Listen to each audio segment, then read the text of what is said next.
lot for being with us on the show, sir. It's always a pleasure talking to you, somebody who understands Indian polity than most of the people out there. But let me ask you, elections 2014 are being touted as this big defining, changing moment in Indian polity. I want to ask someone like you, what are elections 2014 about? Is this going to be a vote against slowdown? Is economy going to rule the electorate? Is this a vote for Mr. Modi? Is this a vote for change? Is this a vote for development? Or are we still going to go back and vote along caste, religious lines? What is election 2014 according to you about? I think it's about a strong and effective government. People are fed up about the non-government or the evaporation of government under Dr. Manmohan Singh. So that's the real issue. And the hope of everyone is that Mr. Modi will come and therefore there will be a strong and effective government. I think that's the basic thing. From this arises non-decisions on the economy, non-implementation of projects, security situation in an alarming condition, civil-military relations. So it is just that the government disappeared, you see. And that's what I feel that the people yearn for that today. Is there heightened expectation on one man alone? Are we riding all our hopes on Mr. Modi? Does India expect him to come and solve all ills? And is that euphoria in that sense misplaced? No, on the first, yes, there is euphoria. Second, yes, it is centered on him largely, in large measure, for the very things for which his critics criticize him. Oh, he's autocratic. Oh, he will, take firm decisions. People want that. Second, yes, it is true that the hopes have come to center around one individual because, as I have been saying for quite some time, we are transiting to a presidential system and the parliamentary sort of skin is being shed. Right. So by the way in which the parliament has been paralyzed over the last maybe 13, 14 years. Congress used to do it, then others did it. So you are actually creating a situation in which everything gravitates to the Prime Minister, and as it is in the, let's say, the US President or the French President, and he runs the government through 30 secretaries, a strong Prime Minister's office, a strong Cabinet Secretariat.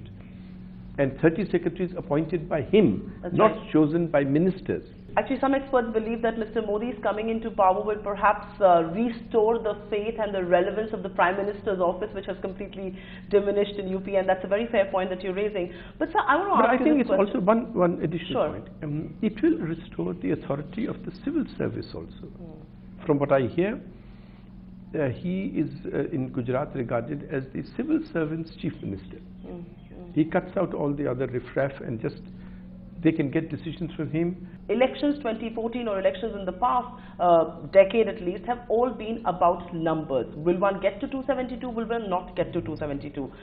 In that situation, does the ability of Mr. Modi to manage a coalition like Mr. Vajpayee did, he was a statesman par excellence, does that come into question, and does he have it in him to manage a coalition, to manage coalition allies?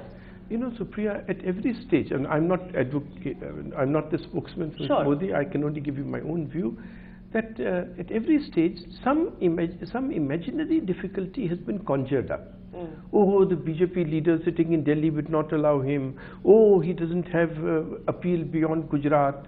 Oh, some coalition partners will now come. They are all now coming. That's right. The BJP leaders have all sort of are associating with this, fallen in line. So probably we should look at our past forecasts and apprehensions and they haven't found manufactured apprehensions. I personally feel that with the little that I see of him or know, or that all of us would have seen of him, he's a pragmatic person. Now he has to run things from Delhi. He knows that he can do this not by cajoling 2-3 leaders of opposition here in Delhi. He can only do it with the active cooperation of the chief ministers. But there is an unmissable dissent within the BJP, be it the Varanasi seat, be it the Lucknow seat, be it Mr. Advani's own seat from Gandhinagar. He wants to contest from Bhopal, the parliamentary board wants to contest from... But just one second. Yes. For each one, these separately. Now, Advani ji had expressed his desire to contest from Gandhinagar. He's the senior most person. That's right. And that seat was vacated for him. So it isn't what papers today headline, oh, Gandhinagar thrust on Advaniji. He wanted to contest from there. Supposing the seat had not been given to him and Modi had decided to stand from Gandhinagar. All the headlines would be, Advani nudged out. Yes. So now that Advaniji has been given that seat, we say, oh, thrust on him. The same thing in regard to Varanasi. You see, if Modi does not stand from outside, people say, oh, his appeal is... He's comfortable in his... No, his appeal is limited to Gujarat. If he chooses a seat in Eastern UP, the most prominent seat in Eastern UP, because they want that impact to radiate all over Eastern UP and Bihar, we say, oh. There is this very interesting trend. Yesterday, Digvijay Singh offered himself to contest against Mr. Modi. Today it was Anand Sharma. Tomorrow I'm sure there will be another martyr who will come up. What do you make of this trend? Senior Congress leaders who are actually Rajya Sabha members themselves, they're not elected representatives, wanting to take on Modi. No, not take on really. They are trying to impress Mrs. Sonia Gandhi and probably Rahul Gandhi. No, you see, we are prepared to sacrifice ourselves. They are putting themselves up as sacrificial lambs on Eid. कि नहीं सब हम कुर्बान होने को तैयार हैं. But ये कौन है? 272 plus is what matters to form the next government. Let us for a moment presume, and you're right when you say that allies are beginning to come around. The big ones haven't committed, but they say when you cross 220, you become secular automatically. When you're beyond 220, you're not. I'm going to ask you this question. Do you see a possibility at all the BJP doesn't get to that magical mark? It needs the big allies. Could there be a situation that there will be a BJP-led NDA government without Mr. Modi as Prime Minister? Well, you know, this is also one very interesting position. This is the fancy of many persons. Both of people who you see, first their agenda was to win. Congress agenda was to win. Right. Then it was to defeat the BJP. Then it now is somehow reduced to one thing. Anyone, even BJP, but without Modi. So it's just one man. They have made it a presidential election. Now, let us assume the characteristics which are attributed to Mr. Modi. Not that these are his characteristics, but attributed. Right. The people say, oh, he has not let anybody come up in Gujarat. He does not allow a rival, what do you call, a center of power to emerge. Right. This is the allegation. Okay, you think that he does not allow a small little fellow to come up in Gujarat, and he will allow somebody to come up after his campaign and his hard work to come up and become the Prime Minister of India and thereby establish a base independently? Well, just see.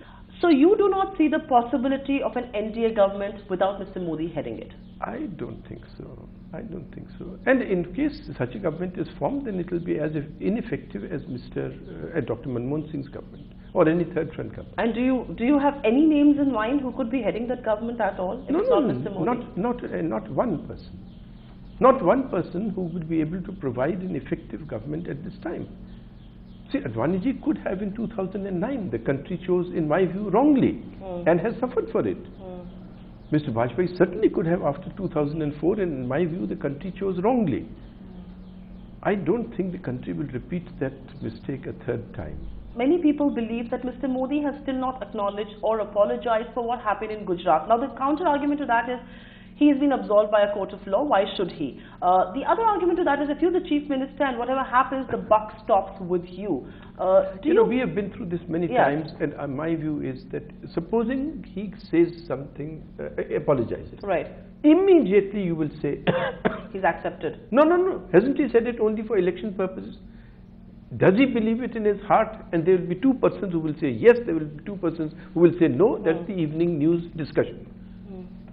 That's not the way. In my view, I've said earlier, you take Gandhi. These are different people, but I'll tell you, what is Gandhiji's view about repentance? Repentance is not a verbal apology. Repentance is the determination to ensure that the situation will not arise again. And I think that in a sense, the Indian system has repented for 1984, it has repented for 2002, it has repented for Bhagalpur, that The system says we will not allow these things to go on recurring all the time. While we criticized the UPA government for the last 10 years of misgovernance, there was acute policy paralysis, many cases it was riddled with scams, multi-billion-dollar scandals really. But I want to ask you, at what level do you believe, has the UPA paid price for institutional activism, civil society activism, judicial overreach?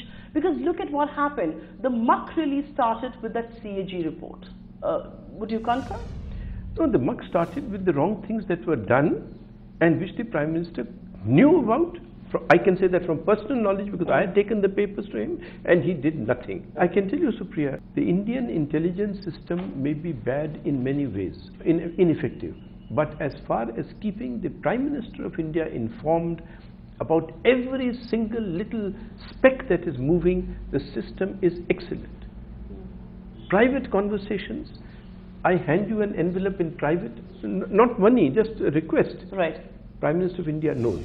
Now, the overreach that you talk about from these quarters, see, there are two separate points. One is, judiciary and all stepped in because the government evaporated. Similarly, the legitimacy of social activist groups and so on, Anna Hazare's group, actually in Maharashtra doesn't have legitimacy. But here he was given that legitimacy by a government that believed that it was illegitimate. Itself it was so illegitimate. So there was self-admission at one yes, level. That's why they were bowing and scraping before him. And third point I feel is that yes, there has one of the features that will have to be attended to in the future would be you have to review, sit with the CBI, sit with the CAG and others, dialogue with the judiciary to review this entire situation. I have been dead against this new Lokpal institution. You're setting up another super government. Another demon. No, demon means फिर होगा कि लोकपाल में 3 आदमी हैं, उनमें से एक corrupt है, तो इसलिए super Lokpal. You can't have this. Our tendency that we can't work existing institutions and therefore we set up new institutions and 5 years later the new institution is a problem. That's not the way to go about it. Secondly, it is a fact that that's why I've also been against this formula business of autonomy to the CBI. CBI doesn't consist just of the director and 5 great officers. It can have a lot of vested interest employees now. Not only that, who is the cutting edge of the CBI? I'll give you some news. Cutting edge of the CBI is the inspector. He might as well be directing traffic. That's right. You're trying to explain telecom to him. 3 days ago, 2 CBI gentlemen and 2 little people to carry a bag came to me from Jodhpur. They have started an inquiry into Hindustan Zinc. That's interesting. Yes, 10 years, now it's more than 10 years ago, this investment takes place. The people here in Delhi did not know. These fellows have met Joint Secretary of that time, they have met the Secretary of that time, they have been to the chaps who are in, they have registered a preliminary inquiry, naming Anil Agarwal sitting in London, that in the valuation it was wrong. He was not even involved in the valuation because he was not even a bidder at that time. So who orders this preliminary inquiry name? Who knows? So the officer asked him, to my knowledge, I asked him, which is the complaint? This is no written complaint.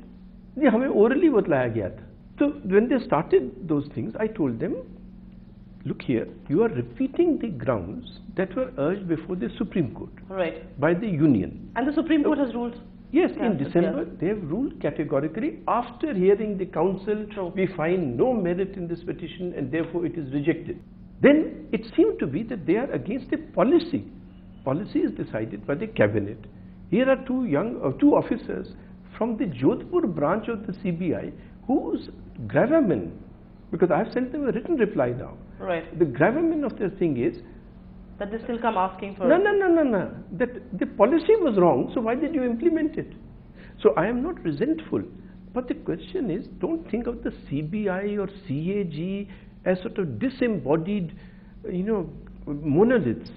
The director may be very, very good, very competent, conscientious, but somebody starts, and the media must understand that they have helped create a situation in which allegation is proof. That's right, yeah. And conviction alone is justice. If the CBI director, let us say, decides at some level that no, okay, preliminary inquiry, nothing has come out of it, close the case. You'll say, oh, done under political influence. He's anticipating the new government coming. He's building bridges to the new government. Allegation. It's a very good idea that we must review the discourse on the CAG, CBI, the judiciary, and do it in an open dialogue with these institutions. These are vital institutions, but we need to review their ambit, their procedures, give them all the resources they require for competently doing their work, build up domain expertise on these matters. Many of these are complex issues. The troubles in telecom began when the CAG put out that 1.76 lakh crore figure. The troubles in telecom also began when the 122 telecom licenses were cancelled. There was mayhem overnight. India was this bad destination for telcos to invest in. The sector went through considerable turmoil. Would you give credit to the government, of course under pressure from the courts, that they have been able to sort out the mess at one level? Well, it's not sorting out the mess. They did not have in their own eyes the legitimacy to argue back to the Supreme Court when it said auction everything, cancel licenses. You should have gone back to the court. You can't auction everything, every scarce resource. You want to auction uranium? It's a scarce resource, it's a mineral. Right. You can't. Yes. You want to auction water? You want to auction all land? You can't. So to have a situation in which you say there should be no discretionary powers of the government, that means you are paralyzed the government at all times, for all times. So discretion, but the good point is that because of these scandals, because of the court's rulings, because of the government's reactions, now in a sense new procedures are getting put in place. So the spectrum auction has been a good success. Right. They have overbid, they'll pay for it, the sector will pay for it, That's separate right. matter. And consumers eventually will. But they separate matter. Right. Similarly, in coal, there will be better methods of allocation. So one of the things that should be done is codify these new procedures quickly and put them in the public domain. But real privatization hasn't happened. It happened only in your tenure. Will you, in some sense, urge upon a new government, which looks like will be a Modi-led government, to do privatization? Because he hasn't also done much in Gujarat as anticipated he would. I think that he has publicly made statements that that's not his way. He believes, this is one of the things that all prime ministers believe, he believes that yes, PSUs can be turned around. He has done it in Gujarat State Electricity Board and so on. So I think his preliminary thing would be not to do anything on this matter.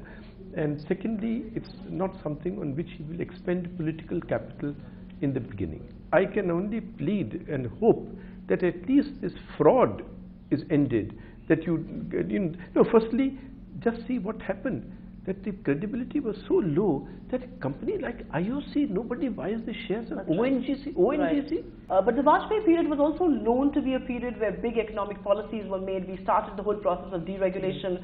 We wanted to do away with the unnecessary subsidies. So are we not going to see reforms like that under Mr. Modi? I think his forte is implementation. So he will focus on that. For instance, which are the bottlenecks? Coal production, coal transportation, we do that.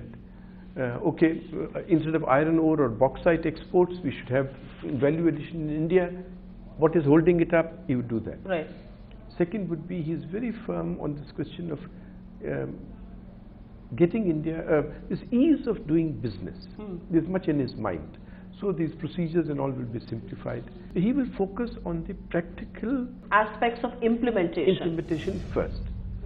Second, as you know, his fascination is with large infrastructure projects. So you can probably anticipate some of these things that may be of interest to him. For instance, infrastructure in the northeast is certainly something all of us would urge. Right. It is neglected. It's neglected to our security peril. And therefore, he would not let environment and other ministries come in the way. He would say there. And in that, I would think he would certainly want, if BRO is, Border Roads Organization, is overstretched, get Larsen and Toubro, get anybody, but I want the roads completed quickly and up to world-class standards. That would be a very good thing. Then in sectors like manufacturing, I think 2 points would be: one, to open certain closed sectors to private manufacturing. For instance, defense production. That's right. We know that engineering and technical capability has been built up outside the governmental structure, True. which can help in the security of the country. That's not being used. And when it is used, good results follow. After all, the atomic submarine has been built by Larsen & Toubro as the main contractor, 30 other firms, government and non-government, contributing. Very good. So he would be very looking at that in a big way. Manufacturing, infrastructure participation, and in that there will be some difficult decisions also to take. I want to ask you a particular issue, and gas pricing, for instance, in KG-D6 has become this huge political debate, you know, with Arvind Kejriwal raking it up. It is in public domain now. People are asking questions around it. Prices have nearly been doubled. Do you think it warrants a complete relook and review? Maybe not by this government, but whoever comes in next. This is a matter for experts. Now, Dr. Rangarajan, nobody has any question about his integrity. Sure. Yes. Okay. So he was set up in a committee. He must have consulted experts. So let's center the debate around his report. Not just that he said double or not double. Sure, his recommendations. But the details of the recommendations and the details of on which those recommendations are based. So the better thing would be, we should say, this is a matter for experts. Here are 3 experts. Now they are good experts. I remember hearing on one television, maybe your channel, my good friend Sethi, who was in the Planning Commission on Power, he has a particular view that the formula is laughable, but we should say, why is it laughable, and ask other experts also. So we should reduce it to expertise. The public sector banks and the huge NPAs that they're all sitting on. Many of these loans seem to have been given on telephone calls. You know, somebody rings up and therefore you oblige somebody. Not enough due diligence was done. So I would think not just the immediate problem of these NPAs that has to be attended to, but the structural problem of nationalized banks' managements. You want independent directors? Then you please put independent people there and ask them to work. That's the major thing that will eventually have to be done. That is to reduce, to see how government equity can be reduced below 51%. And this idea of going on giving, bailing recapitalization. Out, recapitalization 1,000. So what is happening is that in the worst performing banks, the government equity is now 80%, highest, 85%. Yes. And the management has not reformed. So this is a sector which requires a look, and I think that Mr. Raghuram Rajan is doing a splendid job, in a professional's job in this in the banking sector. I'm glad you mentioned Raghuram Rajan, because I was going to ask you this. Do you believe the RBI has overdone its war against inflation and in some sense traded off growth? And they need to pause. I'm not I've not studied the matter in detail about this matter, but I am surprised on this. I would defer to Raghuram Rajan; he's an expert in this. But this business of targeting inflation, yes, I think that will tie the hands of successive governors and the Reserve Bank too much. We require in India great flexibility, and to overburden monetary policy with inflation, when inflation in India actually is triggered by structural factors, not across the board.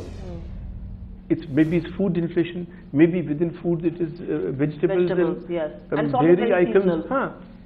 So do you want to say you want to use an axe of monetary policy to get at a mosquito? So I think, I do not know why, but I have not had the occasion to ask him to be educated on this matter. But targeting these things is not a good idea. My last question to you, sir. We are speaking, I think, 15 days before the first phase of polling begins. Am I speaking to Modi's next finance minister? No. Nothing, please, nothing like that at all. Yeah, khwabi pulao, the pulaos people make in dreams. And then they say that, my wife always says, these khwabi pulaos are made with very detailed recipes. How much spice to put, how There's a much lot ghee of to buzz put. in the political circle that I am indeed speaking to Mr. Modi's next finance minister. No, please, Mr. Modi, anyone, I'll give you some information. Anyone who says that he knows Mr. Modi's mind or is close to him, is an advisor, or this, that and the other, or is going to go do this in Modi administration, is just trying to increase his market cap with these people. On that note, sir, thank you very much for talking to us. We do hope India goes through this tectonic shift that it is going. We get our governance, our economy and our defense right. Thank you very much for talking to us, sir. Thank you.